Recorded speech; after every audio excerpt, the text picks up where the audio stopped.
Assalamualaikum warahmatullahi wabarakatuh. Hai teman-teman, di video kali ini aku akan melanjutkan video sebelumnya, yaitu tentang cerita kehamilan di trimester ketiga.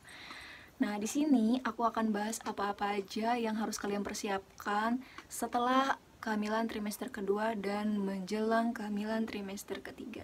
Seperti yang aku bilang, bahwa kehamilan paling nikmat dijalani itu adalah kehamilan di trimester kedua. Kenapa? Karena di trimester kedua itu rasa keluhan kalian dalam penyesuaian kehamilan di trimester pertama itu sudah mulai berkurang.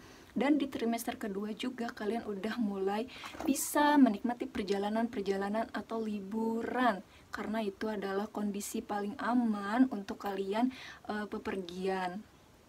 Nah, setelah menginjak kehamilan di trimester ketiga, kalian sudah mulai lagi mengalami keluhan-keluhan yang lebih berat. Selain perut kalian yang makin besar, terus capek, dan banyak lagi hal-hal yang harus diperhatikan setelah kalian menginjak kehamilan trimester ketiga. Aku saranin untuk kalian yang mau berpergian jauh, lebih baik gak usah atau ditunda dulu, karena takutnya kalian mengalami hal-hal yang tidak diinginkan. Oke teman-teman? Nah, di sini aku akan bahas apa aja yang dirasakan ibu hamil setelah menginjak kehamilan trimester ketiga. Yang pertama, kalian ngos-ngosan. Makin berat kehamilan kalian, itu akan bikin kalian jadi makin capek atau lebih capek dari sebelumnya. Jadi kalian kalau cuma ngomong aja pasti itu bakal bikin kalian lebih sering nafasnya jadi lebih cepat. Nah itu. Nah yang kedua, kalian juga bakal ngerasain sesek karena kehamilan yang makin naik ke atas nih, ke dada kalian. Jadi ke dada kalian tuh ketekan sama perut, akhirnya kalian jadi akan ngalamin yang namanya sesek. Yang ketiga, kalian tahu nggak, waktu aku hamil menjelang udah kehamilan 8 bulan, 7 bulan itu perut udah makin besar dan tidur udah makin gak nyenyak, tidur udah nggak bisa terlentang. Kalian harus tidur dengan keadaan miring kanan atau miring kiri.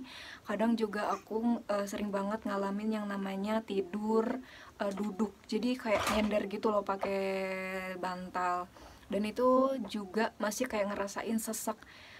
Pokoknya serba salah deh pokoknya di kehamilan trimester ketiga itu. Apalagi kalau kalian udah menjelang kehamilan 8 bulan ke 9 bulan, itu udah nggak tahu deh rasanya kayak gimana. Setelah itu kalian juga ngalamin yang namanya kaki pegel. Aku nggak ngalamin yang namanya kaki bengkak, tapi beberapa orang ngalamin yang namanya kaki bengkak. Cuman kalau aku nggak ngalamin kaki bengkak, aku cuman ngalamin kalau kaki aku tuh sering kayak mati rasa gitu loh, karena saking sakitnya gitu. Kadang pegel banget karena perut aku makin gede juga, jadi kaki tuh kayak mati rasa dan itu sakit. Enaknya tuh kalau kalian punya suami yang lagi santai, mungkin bisa diminta bantuan untuk pijitin kaki kalian, atau kalian bisa juga seminggu sekali untuk pijet, panggil tukang pijat ke rumah juga, itu adalah alternatif yang bisa kalian coba.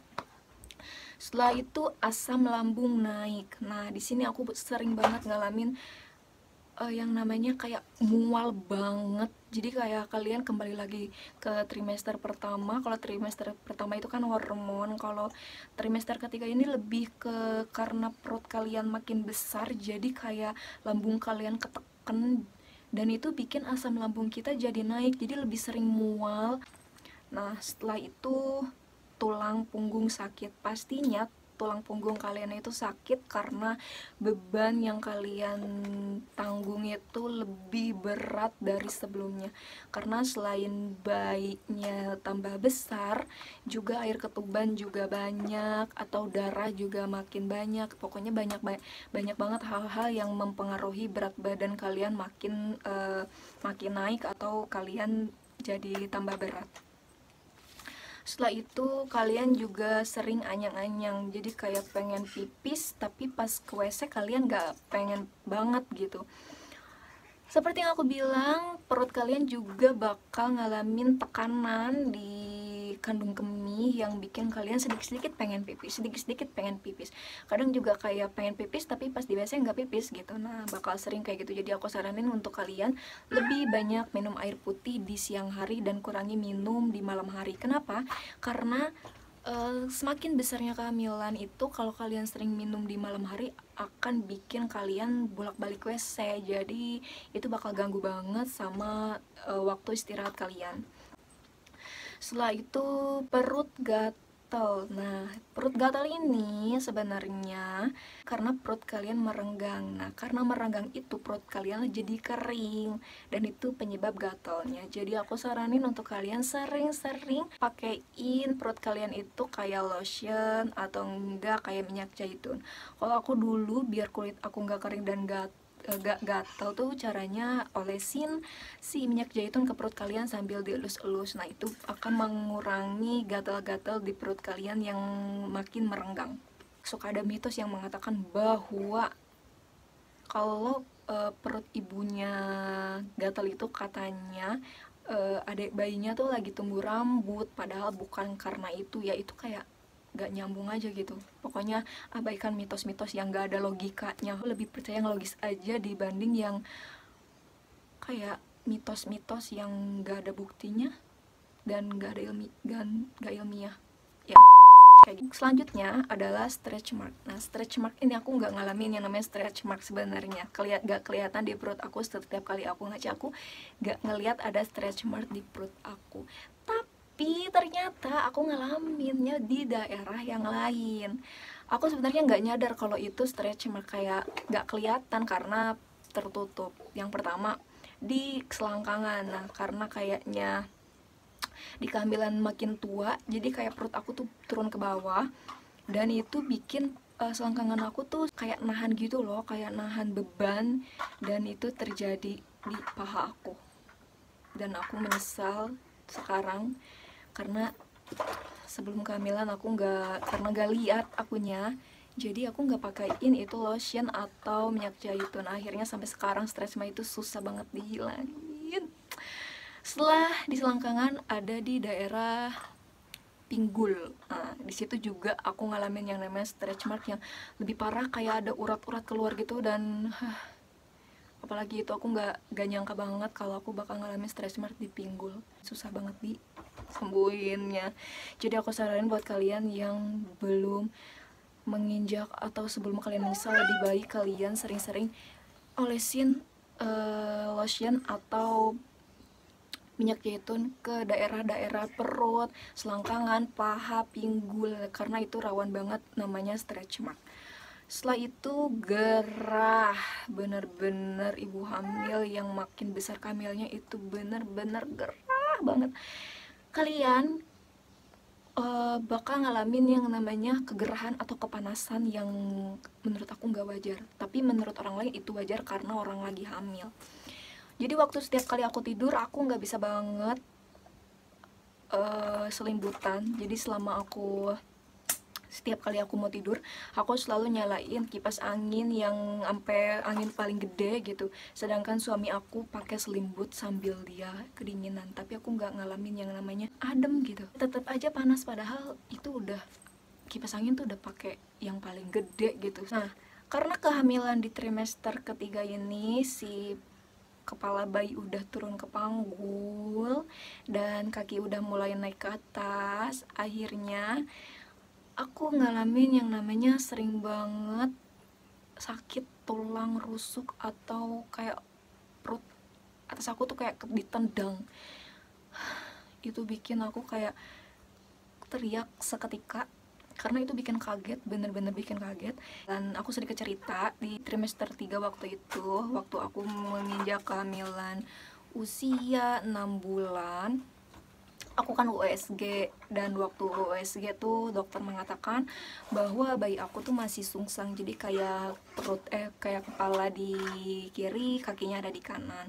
Aku sedikit takut karena takut gak bisa lahiran normal, cuman dokter mengatakan bahwa itu masih panjang banget, jadi kalian masih bisa olahraga. Kalian jangan khawatir karena masa kehamilan kalian itu masih panjang, bayi itu masih bisa bergerak sesuka hati, atau bayi juga masih mengalami perkembangan. Jadi kalian masih banyak waktu untuk bisa bikin bayi kalian tuh masuk panggul sih kepalanya.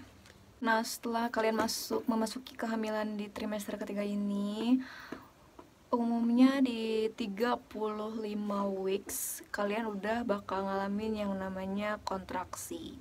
Rasanya kontraksi tuh kayak gini, perut kalian tuh kenceng banget kayak orang lagi kram, dan kalau perut kalian ditekan tuh kayak batu, itu sakit banget, jadi kenceng-kenceng gitu. Tapi nggak lama kemudian itu jadi kayak hilang lagi. Nah, kayak gitu. Yang harus kalian bedakan adalah kontraksi palsu dan kontraksi asli. Biasanya kalau kontraksi palsu itu cuma datang sekali doang atau 2 kali udah hilang. Nah, sedangkan kontraksi asli itu adalah menjelang kalian mau lahiran.